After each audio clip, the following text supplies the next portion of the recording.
Good afternoon. Good afternoon. So, when it comes to property, have you thought about what you're going to do with the family house? Have you thought about who's going to take over once you're no longer here? Have you thought about if you have a child, what is their first house going to look like, right? So, often the family home is one of the cornerstones of an estate plan. And for a lot of people, especially Black people, other minorities, it's often a great source of wealth in the family because it just represents so much economic power. And with this being Black History Month, it's a perfect time to even explain that how Black people were effectively legally discriminated against from owning property and used to be property, right? Things of that nature. Very dark history, but just still important to acknowledge the value that is in it. Um, and so today's video is going to be talking about how to pass down property effectively and successfully and why it's so priceless because it can mean so much to so many people. When it comes to just one property, just one home, it can house three, four, many more generations, right? It can be this economic stronghold. It can be this place of comfort and security, somewhere you can always go back to. You can always go back home when things have gone astray, right? You've gone out to live your life and things didn't work out the way you planned, job layoffs, all of those things. I'm talking about from young adulthood into later adulthood, 50s and 60s, right? If there's still a family home to go back to. Or if there is an individual who is a 50 or 60-year-old adult, but has always struggled with some kind of developmental disability, right? But still always has a home to go to. Okay, so property is very important. It is a very important piece of the estate plan.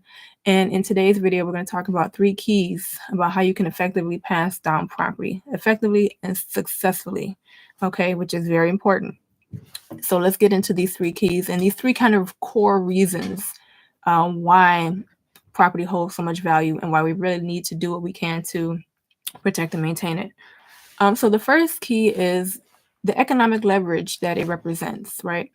We want to start off the next generation on a higher note, not a high note, a higher note. And a higher note would mean no note, no mortgage, right? Just get that off the bat for them as much as we can. Not to say that we're not going to have them work and, baby them, things of that nature. But if we have something that we can give them for stability while they build, you know, who wouldn't want that for their child? Okay. So you always want the next generation to start off on a better footing than you. And oftentimes, this is the house. It is one of, if not the greatest initial kind of adult expense or investment, right? But if you pass it down, you lessen the burden that much more. And even if you don't pass it down, but you keep it and you leverage the equity that's built inside of it, you can borrow from it to send kids to college, grandkids to college. You can borrow from it to start a business, a family business that'll pay off the debt, that'll pay off the home equity line of credit, pay off the mortgage, all of these things. There are so many different flexible options as to what you can do with it. But the key is the economic leverage. Keep it in place. And we can do this with legal tools that will protect the property. All right. So when it comes to passing down property, there are 3 kind of sub points to this, the legal tools that we'll get into today. And this is just the sub point of economic leverage. Okay. We got even more to get into because a lot of times people come and want to get their estate plan together and they want to know like the legal ins and outs, which yes, you need to know that, but that's not all there is to know. And oftentimes that's not even the most important thing to know. Okay. So we'll talk about that later, but the legal tool is protected when it comes to property, like physical, real estate, real property. There are 3 main ones I'm going to talk about here today. The first one is the deed, right? Who owns the property on the deed, which is like the certificate of ownership. And if you want to pass it down, there are many different deed options you can use. I do have a masterclass where I talk about just kind of if you want to do joint ownership, there are some really tricky legalities that can come in with that. So I'm not going to do too much of that in here. It's really past what we're going to get into today. But just know that there are ways where you can name someone on a deed to take over once you pass away. Oftentimes, this is what's called a ladybird deed, where you'll still own the property. Once you pass, it'll pass on to whomever else you name as the owner on the deed. Okay, so deeds are a big one. Trusts. You can always put a home in trust, right? And it'll kind of continue on in that way. That'll be the trust will be the owner of the home, not necessarily an individual. Okay, so that is another way. The last way is the will, which you can do, but it'll go through probate court.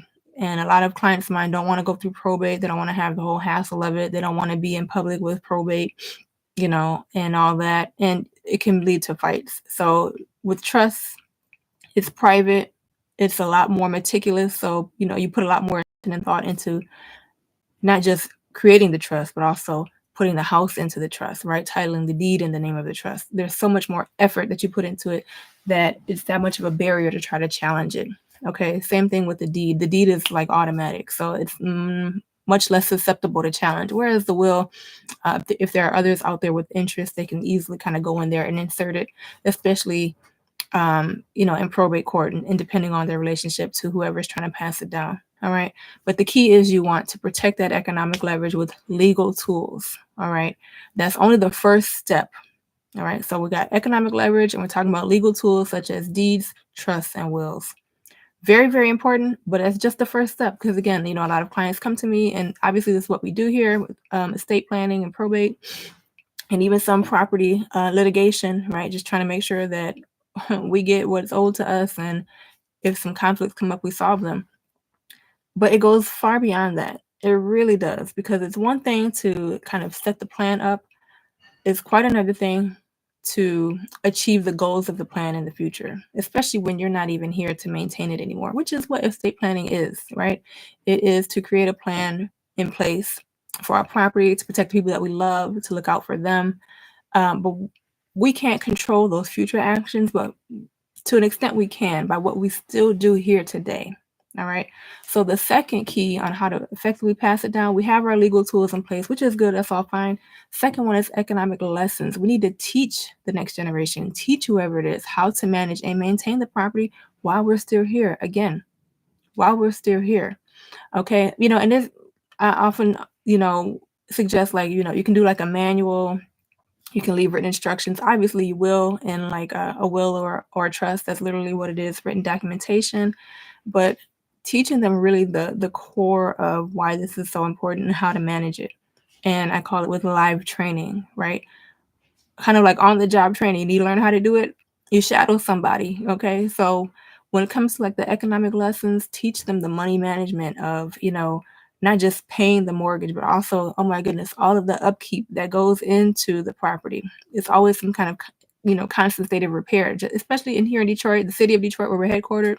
There are a lot of older historic homes. There are some homes that have been around for 100 years or more, very structurally sound and maintained. But these are older homes, so a pipe is going to rust here and there, right? Something is going to go out.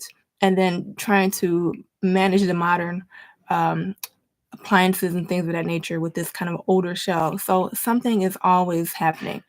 Don't leave people just on the fence and shocked and surprised when it comes to how much really will go into property maintenance, right? And property management, which is actually next. So first is just the money. It's going to cost some money, okay? Not just with the maintenance, but also even with the property taxes. One thing I like to advise clients to do is to let, at the appropriate time, let the heirs know that this is what you're going to be getting, or when it comes to property, this is what the taxes cost, this is how much it is. And not just that, but to maybe set aside a little bit of a cushion so that it's not just this like slap in the face, like, oh my, I got this free house, but it's not free, right?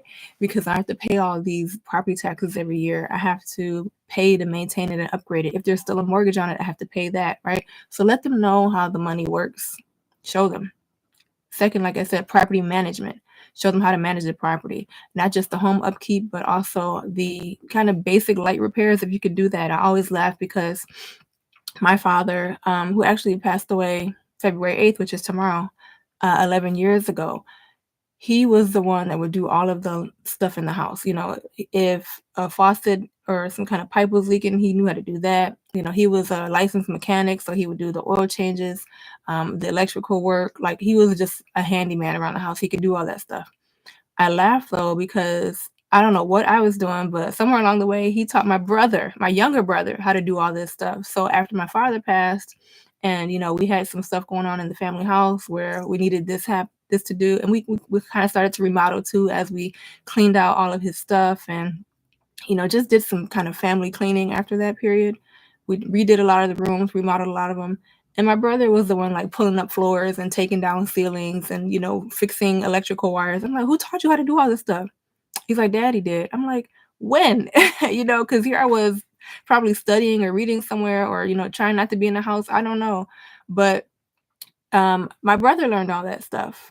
And that's very important with property management. And, that may have influenced him because he's now a property investor and he does a lot of this work regularly because he knows how. He was taught how. That's a very important skill, economic lesson, again, for when it comes down to how to efficiently and successfully pass down property, because it may not just be the one family home. Again, my father passed down family homes to us. His father did with him. So the family home we have now is effectively 4 generations deep. So I also have a child. But not only did it extend that much, but then the lessons, the skills, and how to maintain property and how to manage it passed over to my brother, right? And so now it's not just the one family house, it's my brother's real estate portfolio, right? So do you see how it can just kind of spread, right? It's like the seed. You plant the seed, the roots start to spread, the stem goes up, but then so do the branches, right? There's always going to be something more to it, but it just started from this one little seed, this one house, right? And so that's a key when it comes to how to pass down property effectively and successfully. So that's all about economic lessons. And then kind of the last sub point under that is equity management. So once again, just teaching that it's not just about living in the house necessarily. And that, you don't just manage the property to just do it, but because it can appreciate and it can provide equity and it is an asset once you sell it, if that's what your plan is, and perhaps to move into another home or to rent it out. There are so many different options when it comes to real estate. That's why it's one of the most equitable investments you can still have. As long as you're obviously educated in this, right? You don't just buy it and lose it and things of that nature. There's a lot that goes into it, but it's still very flexible, still a very good option, still a very big piece of a lot of people's portfolios when it comes to estate planning, when it comes to investing. But yeah, the equity that's involved, there's so much there, but teach them what's involved in that.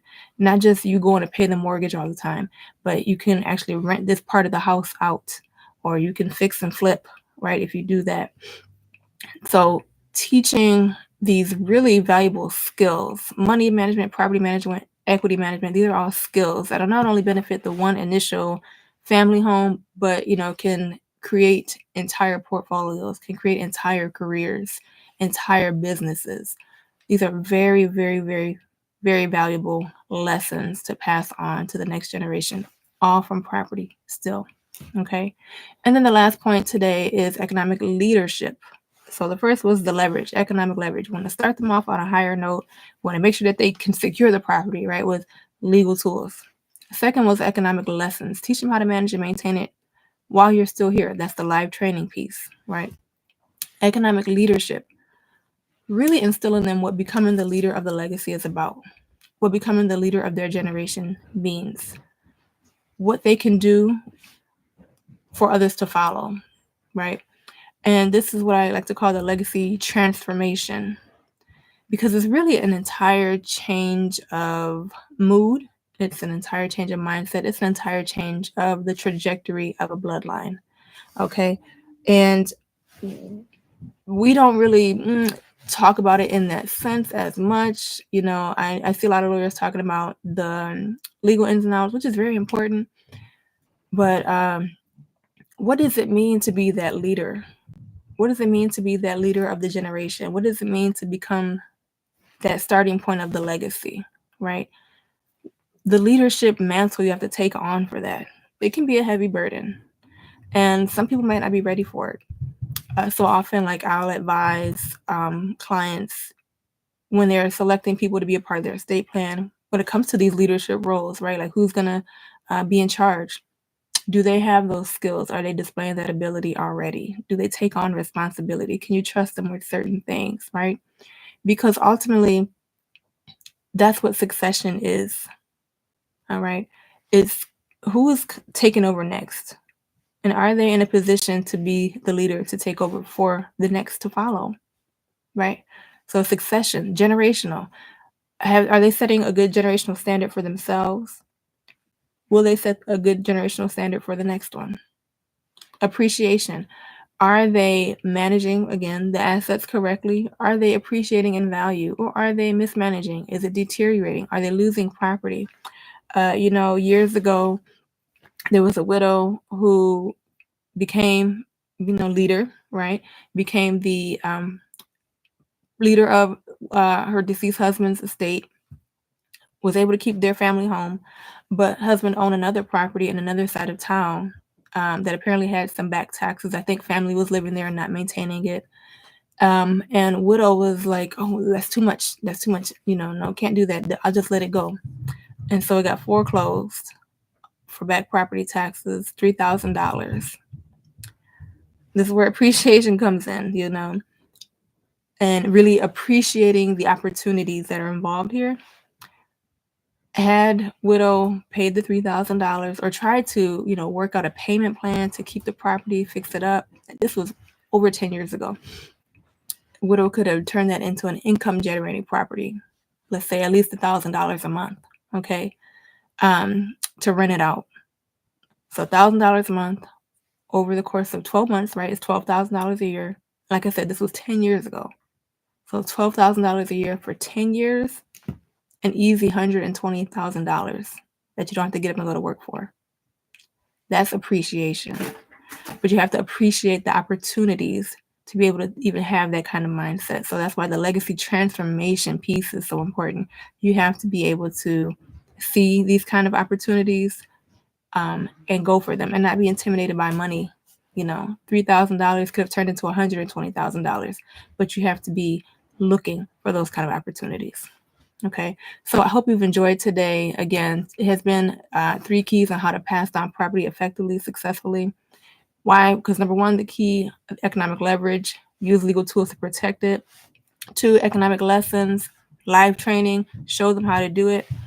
3, economic leadership, legacy transformation, show them, teach them what it takes to become the leader of the legacy for the next generation. Okay, so this is Attorney Tina Patterson with Patterson Justice Council PLLC. We will see you again next week, which is Wednesday, February 14th, 2023, same time, Eastern Standard Time at 1:30 p.m. All right, take care.